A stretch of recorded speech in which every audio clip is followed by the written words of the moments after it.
Bien, je procède à l'appel. Madame Alette donne pouvoir à Monsieur Auger. Monsieur Auger. Madame Balitou. Monsieur Bacher. Madame Borgo. Monsieur Bozino. Madame Carlier. Madame Collin. Madame Cordier.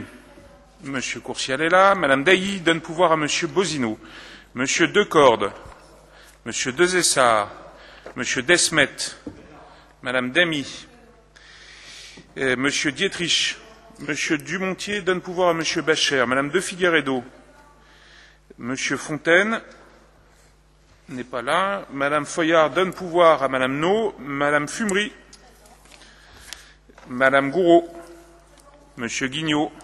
Présent, et je demanderai la parole quand vous aurez fini l'appel, Monsieur le Président. Madame Joran. Madame Ladurelle. Madame Lavalette donne pouvoir à Monsieur Villemain. Madame Lefebvre. Brigitte. Madame Lefebvre-Nadège. Monsieur Letellier. Monsieur Letourneur. Madame Lévesque. Monsieur Lequet.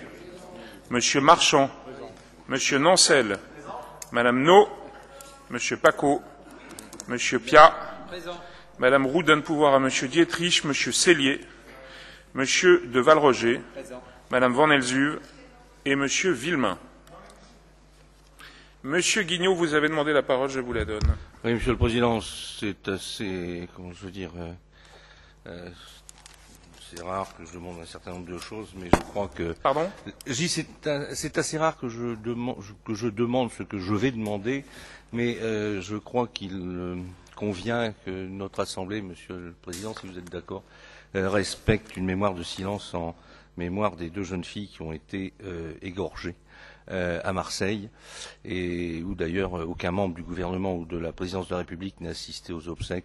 Et je voulais vous demander donc que notre Assemblée respecte une minute de silence, comme je pense c'est possible de faire. Eh bien, je vous demande de la respecter, effectivement.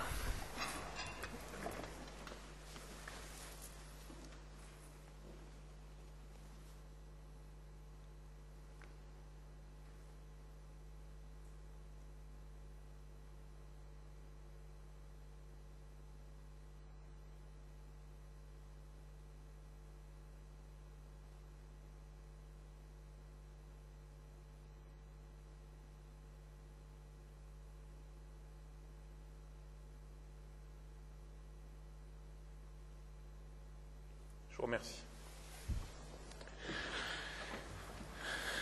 Bien, mes chers collègues, l'ordre du jour de l'Assemblée départementale amène l'examen du rapport 100 avec l'installation de notre collègue Jean-Pierre Bozino, à qui nous souhaitons évidemment la bienvenue au sein de cette Assemblée départementale. Il remplace Alain Blanchard, qui a souhaité démissionner, et par conséquent, je vous propose de confier à Jean-Pierre Bozino l'intégralité des mandats exercés jusqu'à présent par Alain Blanchard, dont la liste est établie dans le rapport qui vous a été transmis.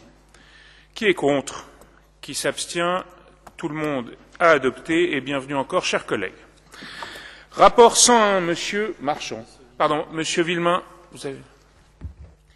Oui, Monsieur le Président, je voudrais saluer l'arrivée de mon collègue à la place d'Alain Blanchard, Jean-Pierre Bozino. Nous pourrons maintenant faire du covoiturage. Ce sera plus intéressant pour l'environnement. Avec M. Blanchard, c'était pas possible? Non, c'est un peu plus loin. C'est un peu plus loin.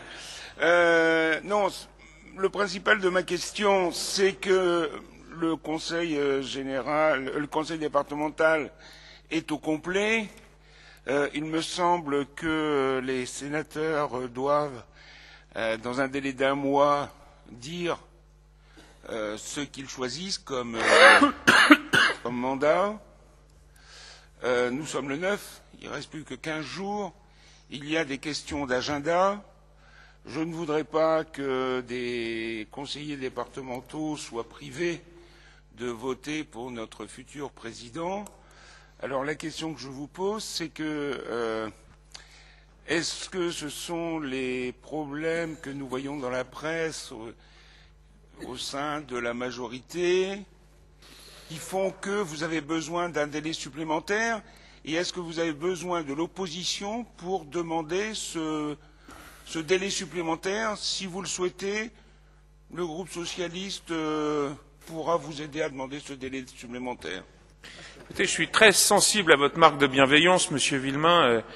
Je lis dans la presse d'ailleurs que s'il y a des troubles au sein d'une famille, c'est plutôt à l'intérieur de celle du Parti socialiste. Rassurez-vous, pour la majorité départementale, tout se passe très bien. En revanche, il y avait un point technique à éclairer, d'ailleurs sur lequel il y a eu des interprétations différentes, mais je peux rester en fonction jusqu'au 1er novembre. Voilà. Alors néanmoins, je comprends bien ce suspense haletant qui vous empêche de dormir. On va essayer de vous laisser retrouver le sommeil rapidement et ça devrait se passer aux alentours du 25 octobre et on reviendra vers vous avec des dates précises quand elles seront définitivement figées. J'en viens donc à oui, Madame Balitou et Monsieur Guignot. Monsieur le Président et mes chers collègues, d'abord permettez-moi un mot d'accueil pour l'installation de mon ami Jean-Pierre et collègue Jean-Pierre Bouzineau, qui rejoint aujourd'hui notre Assemblée et le groupe que j'ai l'honneur de présider. Nous souhaitons la bienvenue à Jean-Pierre, au département, en sachant pouvoir compter sur son expérience d'élu local et de parlementaire. Jean-Pierre défendra, j'en suis convaincu, l'intérêt des populations, des communes et de son canton, avec la même sincérité et efficacité qu'Alain Blanchard, à qui j'adresse un salut fraternel au passage. Bienvenue à toi, mon cher Jean-Pierre. Je profite par ailleurs de cette décision modificative qui n'engage que peu de modifications budgétaires par rapport à l'exercice en cours pour exprimer les préoccupations de notre groupe sur l'avenir financier, non seulement des départements, mais de toutes les collectivités. Le gouvernement réclame en effet un nouveau tour de vis aux collectivités territoriales de l'ordre de 13 milliards d'euros. Et dans le même temps, reste silencieux sur le dossier crucial de la compensation financière de l'État sur les dépenses de solidarité. Cette stratégie est une impasse qui aura des conséquences désastreuses sur le service public, l'investissement et finalement sur l'emploi. Nous y sommes opposés et cette session publique me permet de rappeler que nos parlementaires sont les seuls à s'être battus pour mettre un terme à l'austérité. Sous le précédent mandat, mais aujourd'hui encore, ils sont très présents. Les conséquences de la politique gouvernementale sur nos finances, sur les finances des communes et des regroupements de communes, est à redouter. Nous sonnons l'alerte, car le département est bien souvent sollicité en dernier ressort par les communes, mais aussi par les institutions comme les chambres de commerce ou d'agriculture, qui sont, elles, aussi touchées par l'austérité. Les mesures envisagées sont d'une injustice absolument effrayante. Faire sortir les yachts, les lingots et les Ferrari de l'ISF pour 7 milliards et ponctionner dans le même temps les collectivités, donc les populations de 13 milliards. Tout cela est absurde. En outre, j'avais alerté notre Assemblée lors d'une précédente séance publique sur le risque de disparition des départements situés à proximité des métropoles. C'est le cas de l'Oise. Nous étions seuls dans cette Assemblée à prendre ce risque au sérieux. Pourtant, la tendance suivie par le nouveau président de la République est bien celle d'une métropolisation du territoire. Il faut se préparer à résister, en tout cas à défendre le couple communes et département, qui fait preuve de son efficacité et de sa proximité dans l'action publique. Ainsi, qu'il s'agisse de nos compétences ou de nos finances, il faut s'attendre au pire. J'aimerais d'ailleurs que notre Assemblée dispose d'éléments sur les conséquences des politiques gouvernementales, principalement sur la suppression de nombreux contrats aidés. Ces suppressions auront un impact sur le service public et l'emploi. Il faut que nous sachions toutes et tous ce qu'il en est exactement. D'ailleurs, cette question a été évoquée au sein du conseil d'administration du collège de Drélincourt, Ribécourt, entre autres. Je pense que dans d'autres collèges, dans d'autres conseils d'administration, c'est la même chose, qui s'est vu amputé d'un poste d'assistant d'éducation en contrat aidé.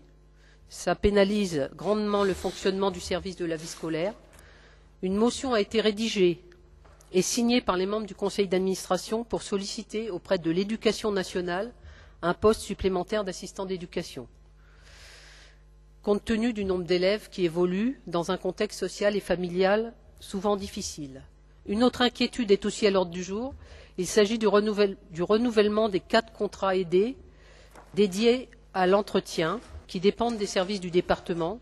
Pour l'instant, les contrats ont été renouvelés jusqu'en janvier. Mais ensuite, point d'interrogation. L'hygiène au sein du collège et les conditions d'accueil des collégiens risquent de ce fait de se dégrader de manière inquiétante. Pour ce qui concerne la situation particulière des rapports que nous examinons aujourd'hui, il nous semble utile d'insister sur 2 propositions. D'abord, la question de la gratuité des transports doit être remise sur la table. Le transfert de la compétence à la région est l'occasion d'une harmonisation régionale. À cette fin, mon collègue Sébastien Nancel en dira un mot. Deuxièmement, nous constatons une baisse globale de 20% de la dotation de fonctionnement des collèges, de 2015 au prévisionnel 2018. Depuis l'installation de la nouvelle Assemblée, nous avons plusieurs fois sollicité un redéploiement des économies réalisées vers des investissements utiles.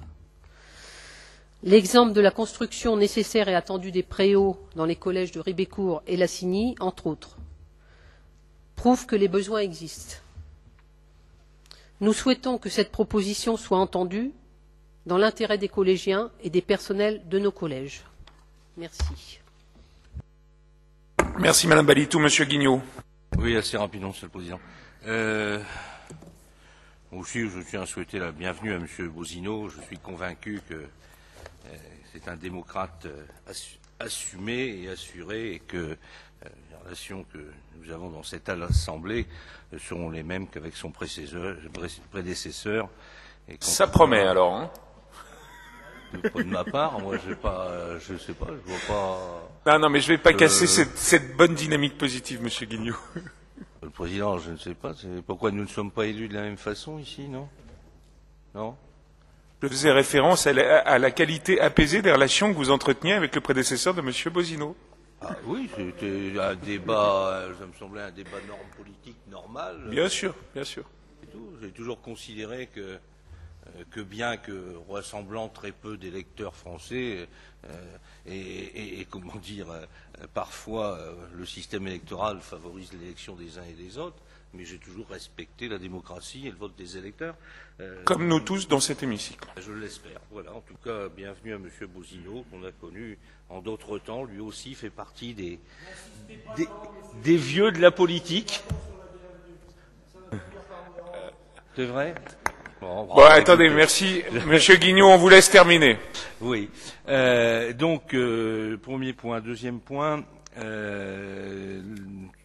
pour vous proposer peut-être une solution, Monsieur le Président, parce que tout à l'heure, notre camarade Villemain parlait de tu t'es pas senti insulté non plus, toi, quand même, non.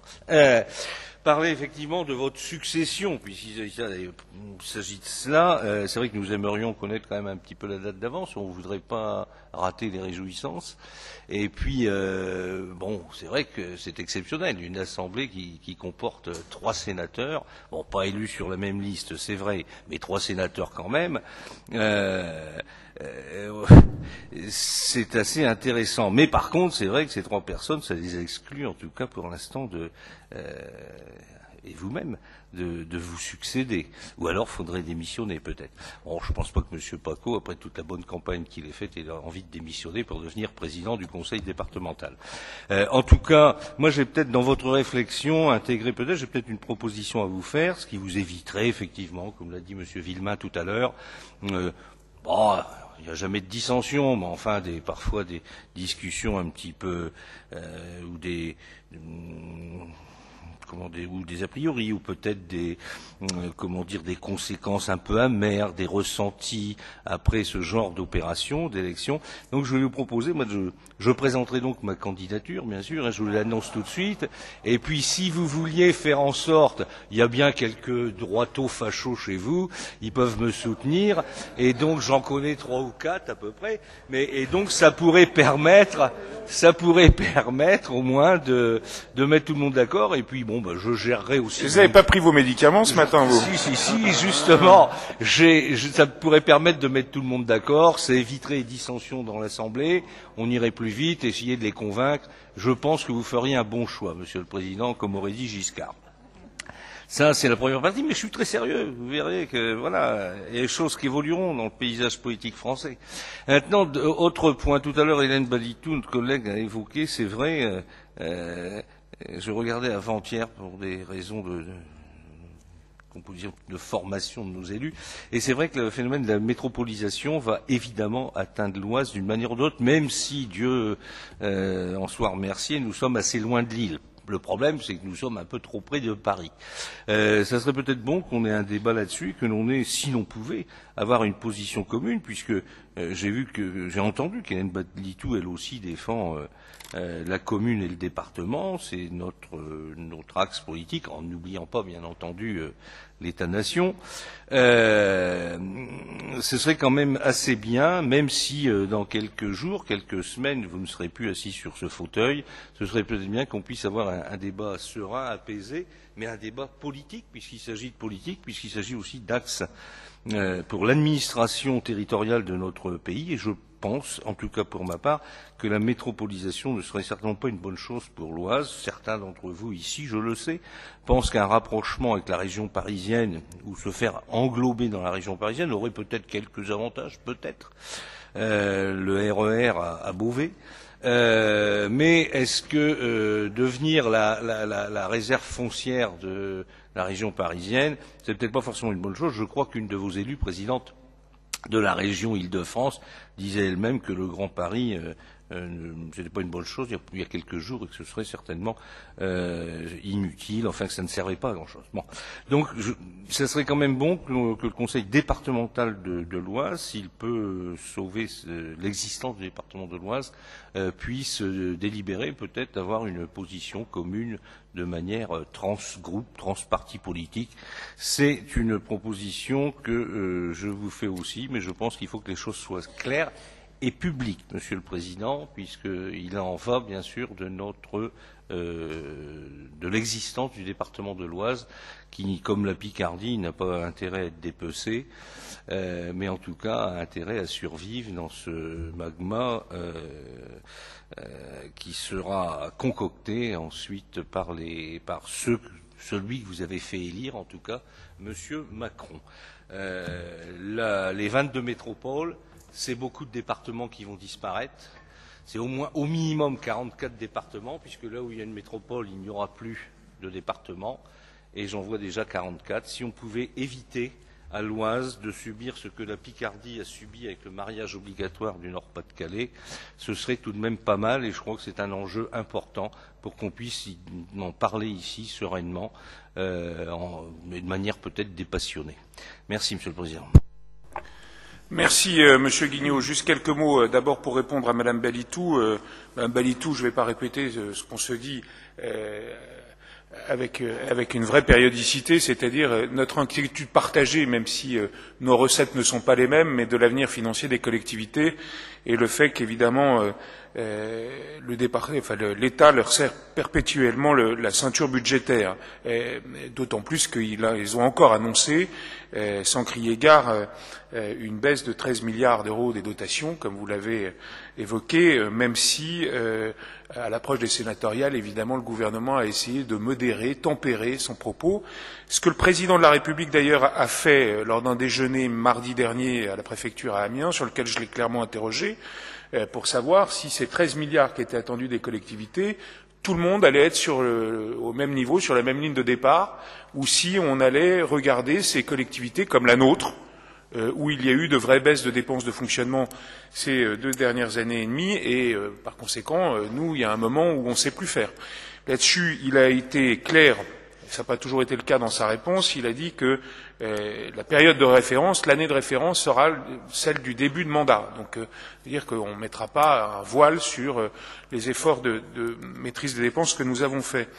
Il a par ailleurs évoqué aussi, à ma demande, les questions de nationalisation de sujets comme les dépenses sociales, sur le RSA, avec une volonté de faire sans nous dire comment.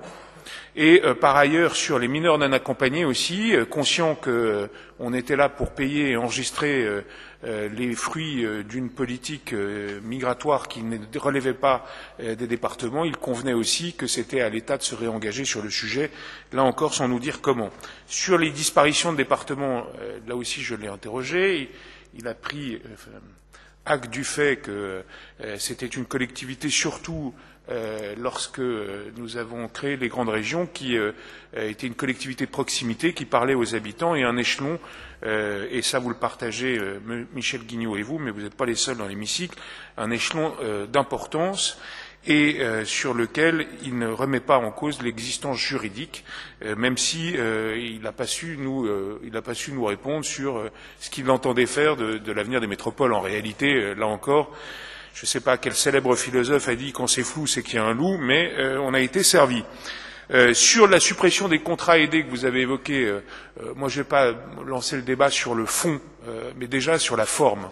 C'est que derrière tout ça, il y a de l'humain, et c'est vrai que quand on a des gens qui ont trouvé ces contrats aidés et qui du jour au lendemain, sans avoir la moindre précaution oratoire ou même dans la façon de faire, on leur annonce que l'avenir qu'ils voyaient s'éclaircir finalement n'existe plus, il y a vraiment un sujet de forme sur ce genre d'annonce.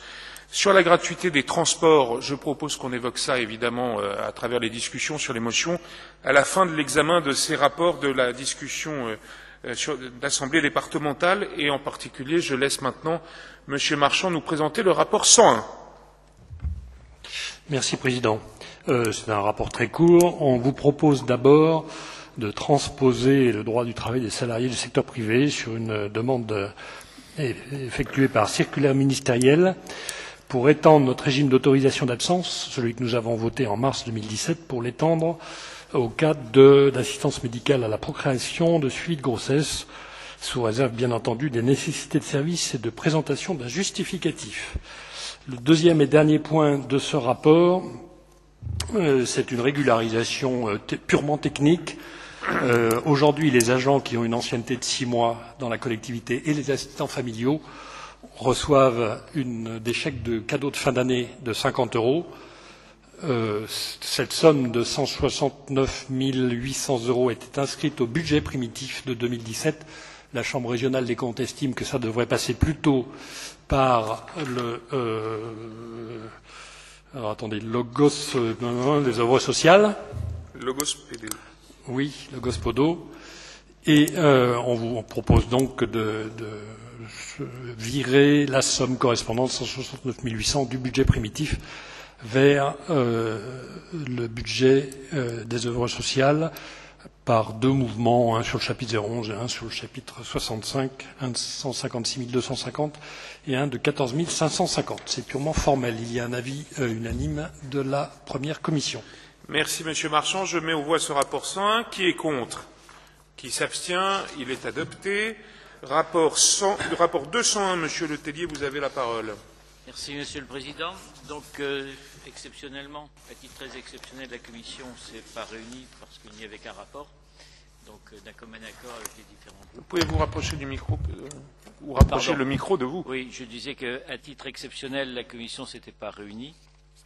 Néanmoins, parce qu'il s'agit d'un dossier de régularisation suite à la loi NOTRe qui a attribué aux régions, à partir du 1er septembre 2017, la compétence des transports scolaires, des transports non urbains, laissant seul au département le transport des élèves handicapés, donc que nous réglons avec le TIVA. Donc il s'agit d'ajuster les crédits. Il faut savoir que le préfet du département a actualisé par arrêté en date du 27 juillet 2017 le montant des charges transférées du département à la région, prenant acte de l'adoption du compte administratif 2016 par le département. ce qui était une bonne chose. En conséquence de quoi la région a modifié le montant de l'attribution de compensation financière pour l'année 2017 en le portant de 15 281 246 à 15 937 404.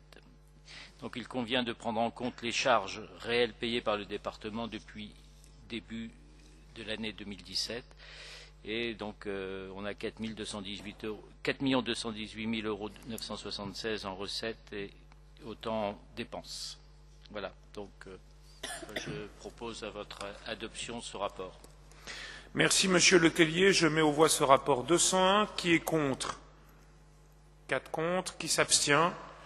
Le reste à adopter. Rapport 202, Madame Lefebvre. Merci, Monsieur le Président. Ça concerne donc l'aide aux communes. Il s'agit donc de procéder aux individualisations de crédits que vous avez à l'annexe 1. Donc, ça concerne la commune de Saintines, concernant l'intégration des réseaux d'éclairage public, France Télécom et Basse Tension, et puis le dossier de Trollibreuil concernant l'étude environnementale concernant leur PLU. Donc, tout ça pour un montant de 125 190 €. Ensuite, il s'agit de maintenir les 3 subventions octroyées en 2010 et 2013 concernant la commune d'Ory-la-Ville pour la création d'un pôle de loisirs et culturels. Et enfin, d'accorder les dérogations de régularisation que vous avez en annexe 2. Voilà. Merci, Madame Lefebvre. Monsieur Villemain, vous demandez la parole. Petite précision. À Saintines, nous avons déjà voté au mois de mai une subvention de 55 000 €. Est-ce que c'est une deuxième tranche ou est-ce que ça annule et remplace ou est-ce que c'est une autre opération? Parce que c'était exactement le même libellé, me semble-t-il. C'est la même tranche, c'est la même chose. C'est-à-dire que d'un côté, on a annulé et on repasse le dossier. Voilà, parce qu'il y a eu des petites modifications. Je pense qu'il y a un lien aussi avec, je ne sais pas trop, avec les bâtiments de France ou quelque chose comme ça. D'accord, ok. Et ensuite, il y avait c'est dans les dérogations de régularisation, le Hamel et Chaumont-en-Vexin. Pour CITIAR, on a à peu près la même chose, c'est-à-dire qu'il y a une différence dans les taux de prise en charge de la subvention qui sont légèrement inférieurs ou supérieurs à ce que nous avons déjà voté au mois de mai et au mois de juin.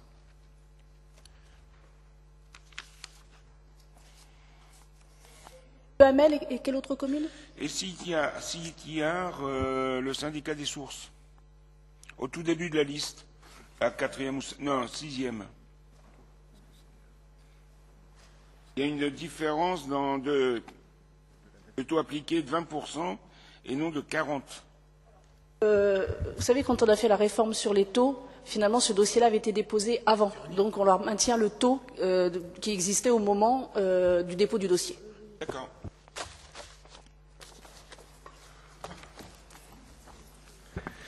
Bien, merci Madame Lefebvre. Je mets aux voix ce rapport 202. Qui est contre?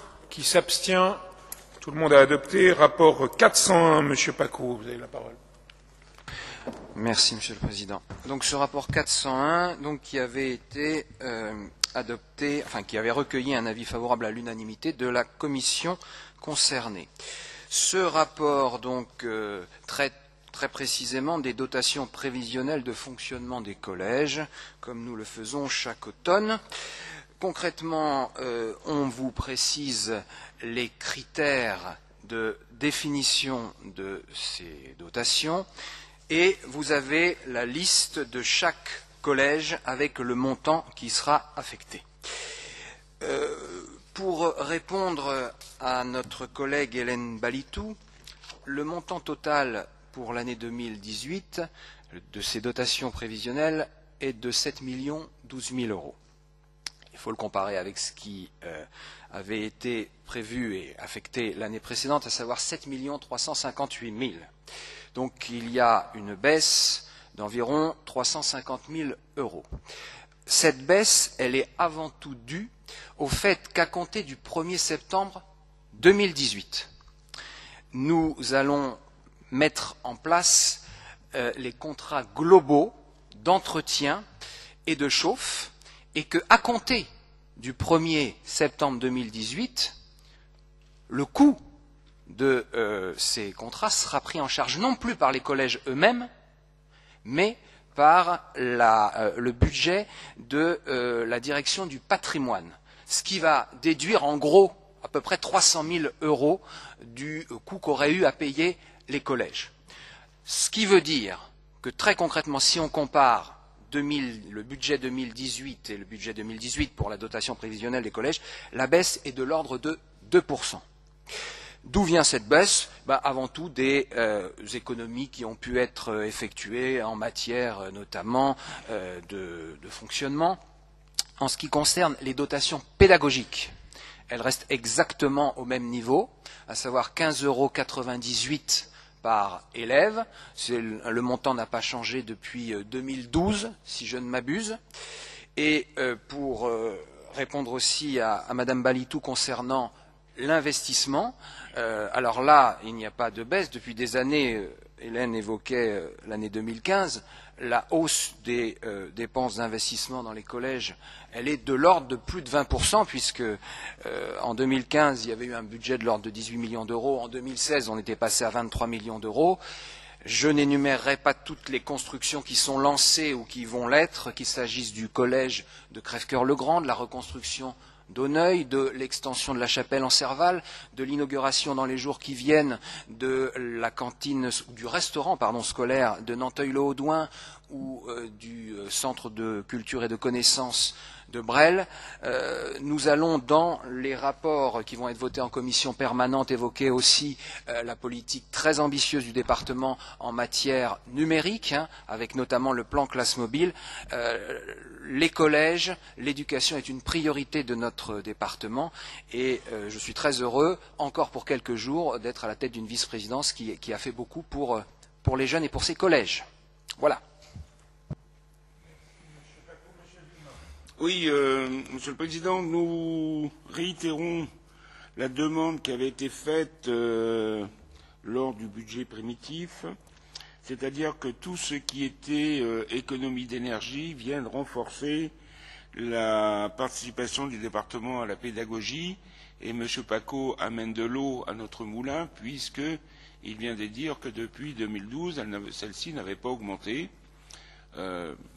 Donc, si vous voulez, au bout de 5 ans, si on pouvait mettre ces 2% d'économie qu'a cité M. Paco sur cette ligne pour l'augmenter, je pense que l'inflation a dépassé quand même les 2% depuis 6 ans. Très chers collègues, je vous rassure, la dotation pédagogique n'a pas augmenté, mais tout ce qui est plan classe mobile, tout ce qui est dépenses pédagogiques, mais non comptées dans les dotations d'investissement, alors là, c'est bien plus que 2%.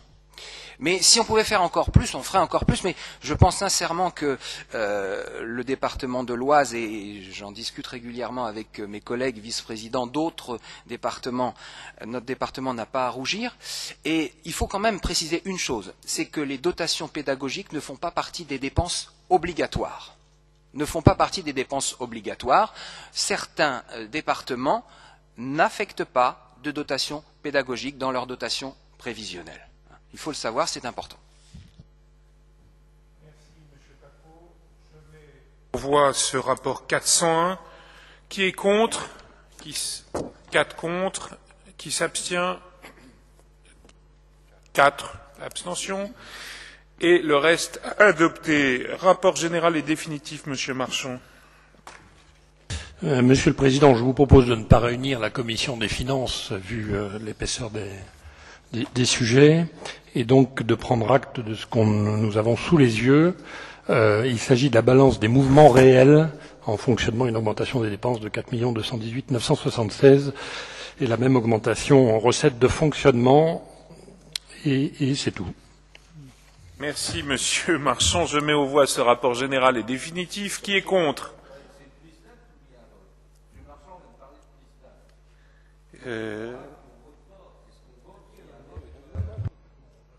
On vote, Il y a un vote sur le rapport général. Excusez-moi. Il s'agit.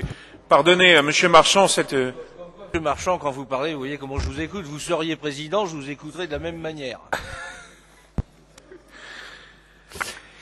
Donc, je mets aux voix ce rapport général et définitif. Qui est contre? Qui s'abstient? 12 abstentions et le reste à adopter. Mes chers collègues, j'ai été saisi d'une motion par le groupe du Front National en réaction à l'assassinat des 2 jeunes femmes à Marseille le 1er octobre dernier. Monsieur Guignot, vous avez la parole.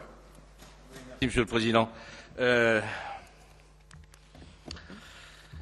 vrai que ce 1er octobre, la France a encore été touchée par la barbarie, et ceci après les événements de Paris, Villejuif, Saint-Quentin-Falavier, Bruxelles, Magnanville, Nice, Saint-Étienne-du-Rouvray, Berlin, Londres, Stockholm, Paris, Manchester, Barcelone ont fait malheureusement le tour de l'Europe de l'horreur.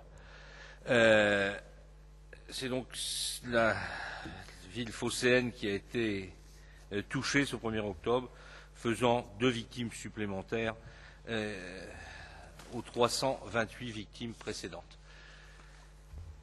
On ne peut pas s'habituer à ce genre de choses, ce que malheureusement d'ailleurs le précédent Premier ministre avait déclaré d'ailleurs à la télévision que les Français devraient évidemment s'habituer et vivre avec le terrorisme.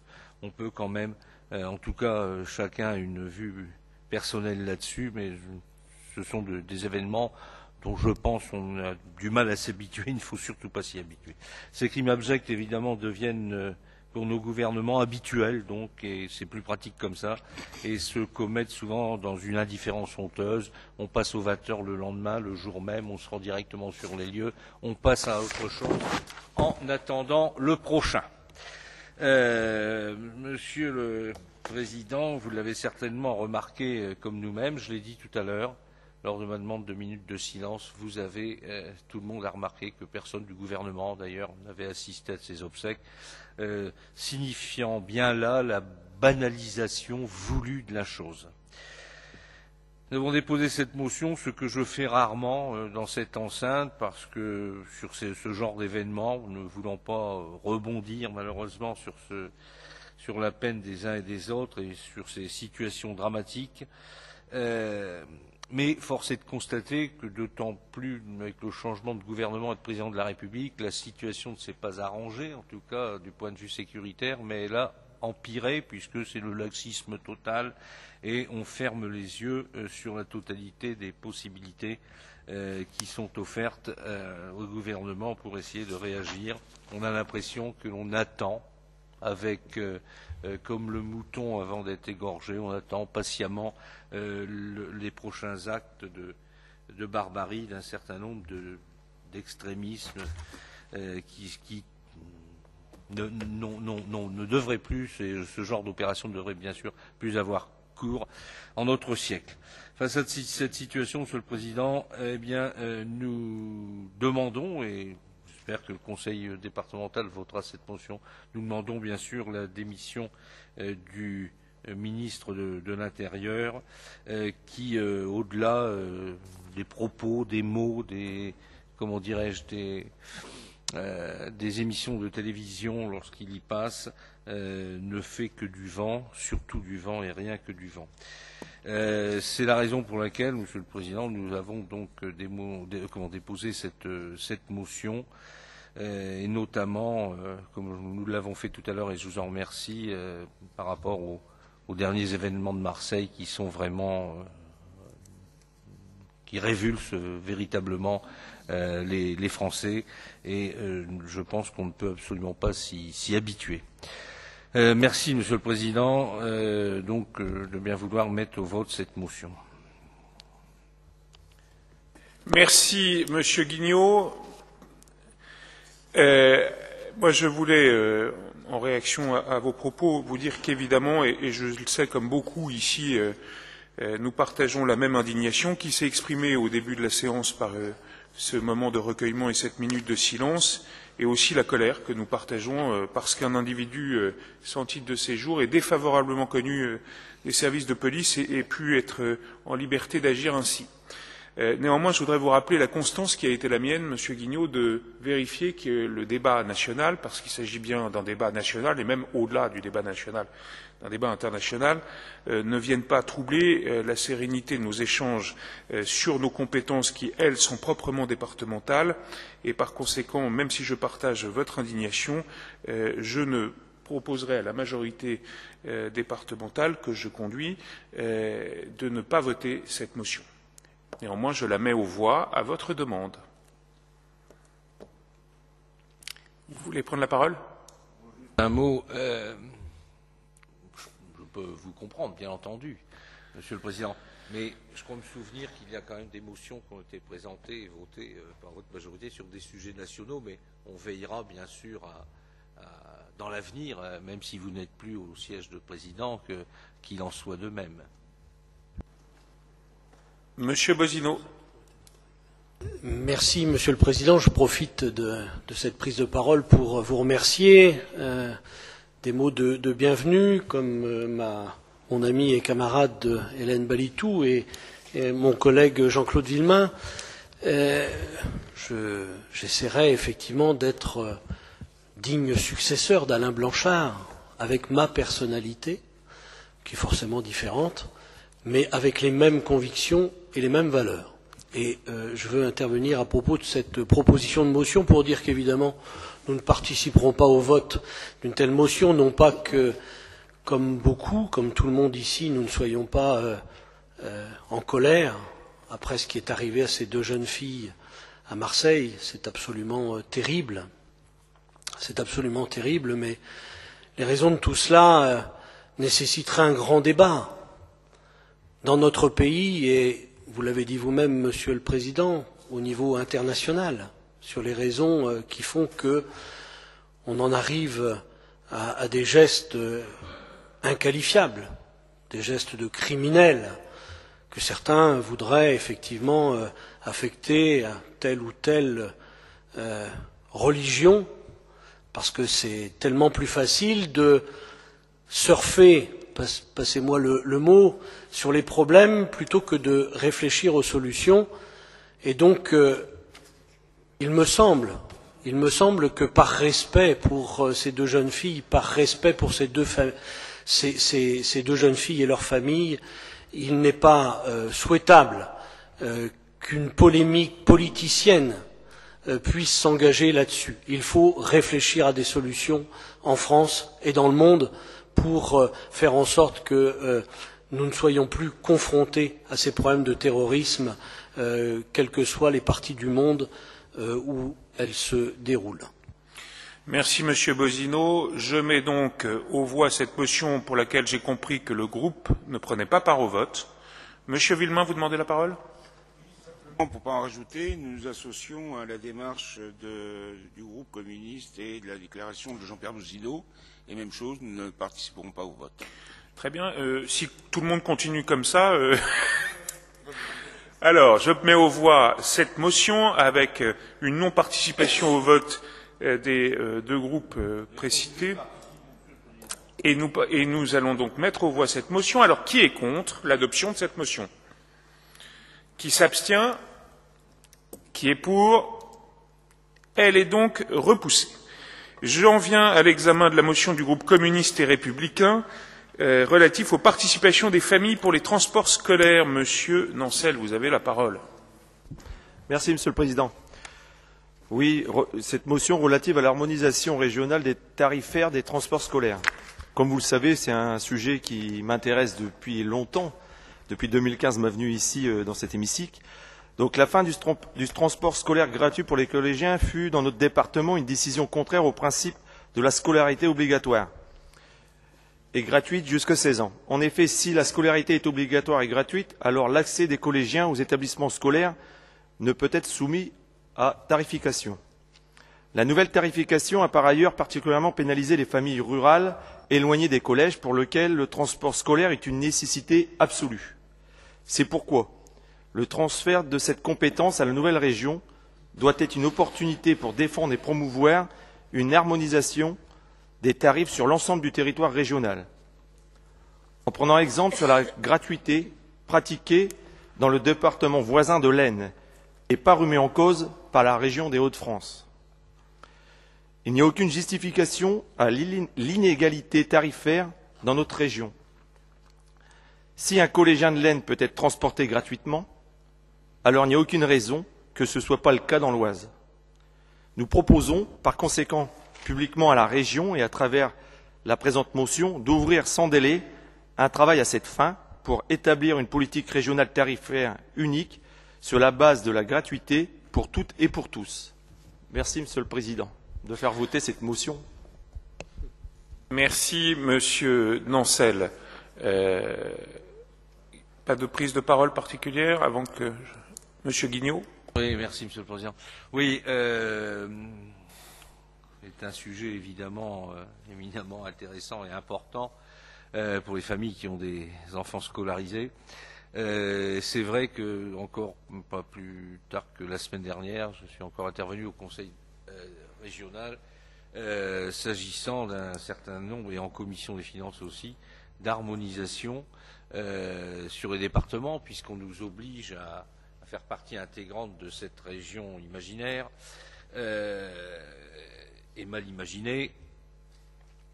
Et donc, pour l'instant, ce que la Picardie a surtout partagé, c'est la dette du Nord-Pas-de-Calais.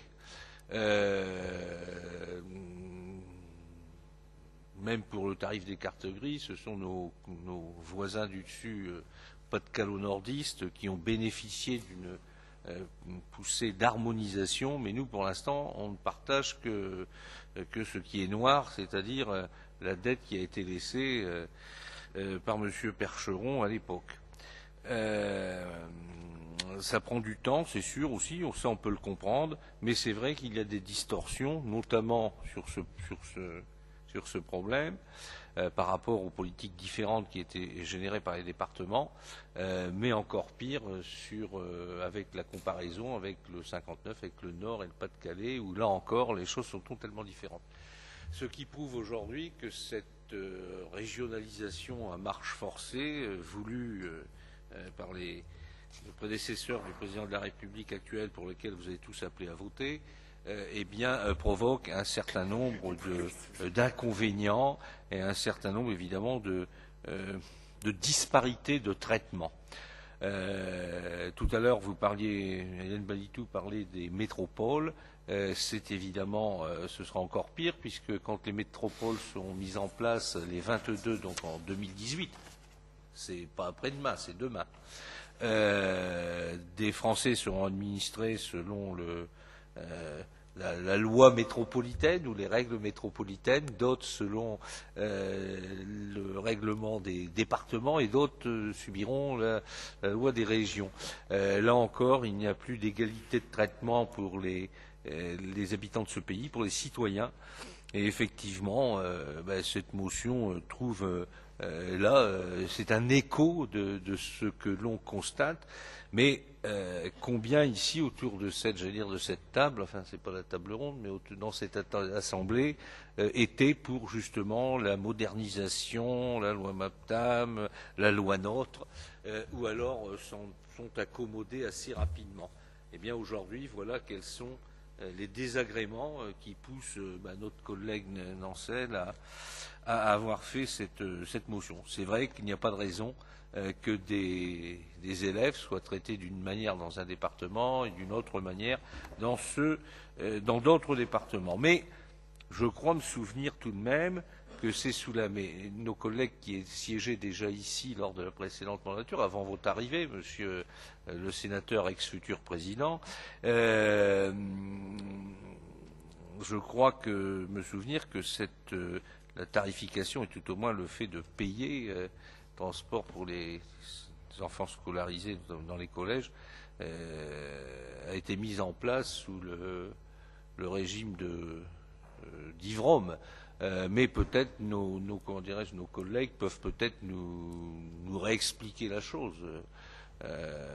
Et donc, je ne sais pas, est-ce qu'à l'époque, des voix de gauche étaient élevées contre la chose? Je n'étais pas là, donc je n'ai pas dans mes annales le souvenir de tout ça. Nos collègues peuvent peut-être nous en dire deux mots, des raisons qui ont amené à faire que Dans ce département, on paie une partie du transport et dans les autres départements, non. Merci, Monsieur Guignot. Une réponse à mon tour, d'abord pour saluer la constance de votre combat, Monsieur Nancel, parce que vous évoquez très régulièrement cette question et elle trouve cette expression une nouvelle traduction aujourd'hui avec la motion que vous avez déposée. Néanmoins, je voudrais vous dire la position qui est la mienne et que je sais partager. D'abord, sur le fait qu'honnêtement, on a un tout petit sujet, nous, Conseil départemental, c'est que nous avons augmenté, comme vous le savez, les tarifs avant et dans le cadre budgétaire que vous connaissez aussi, sur lequel on a longuement débattu, mais nous avons augmenté les tarifs avant le transfert de cette compétence à la région, et ça me paraît délicat de lui demander de faire quelque chose que nous n'avons pas su faire. Dans le même temps, en plus de ça, je trouve que je suis comme vous très attaché à la liberté de gestion des collectivités et nous exprimer sur une compétence qui n'est pas la nôtre avec la région Hauts-de-France, ça me paraît compliqué, d'autant plus, et ça c'est plutôt entre nous, que je sais par les discussions que j'ai eues avec lui qu'il y a évidemment une recherche d'harmonisation dans le bon sens sur le sujet. Donc je considère que ce n'est pas la peine de tendre nos relations qui s'améliorent avec la région Hauts-de-France et c'est pour cela que moi je vous inciterai à ne pas adopter cette motion, mais je la mets aux voix, comme c'est l'usage. Monsieur Villemain. Oui, Monsieur le Président, par cohérence avec ce que j'ai proposé et fait voter au niveau de l'AXO, je soutiens cette motion.